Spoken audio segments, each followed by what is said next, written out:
বয়ানটা শুনে যান।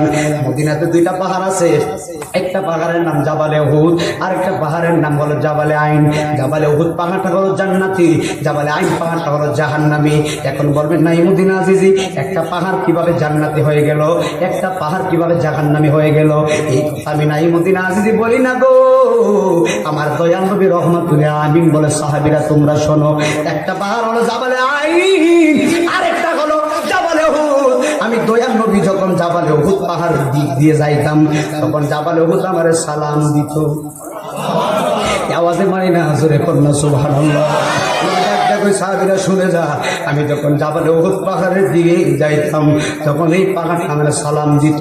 আর আমি যখন জাবালে আইনের দিকে যাইতাম গো, এই পাহাড়টা কোনোদিন আমি নবীরে সালাম দেই নাই, কোনোদিন আমি নবীরে ভালোবাসে নাই।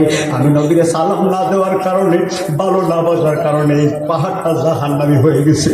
এখন আমি আপনাদের কাছে জানতে চাই, নবীরে সালাম না দেওয়ার কারণে যদি একটা পাহাড় জান্নাতি জাহান্নামী হয়, আপনারা জবান করে বলেন, আমরা আশরাফুল মাখলুকাতের ভিতরে সৃষ্টির সেরা জীব হইয়া আমার নবীরে সালাম দিতে রাজি আছি না? না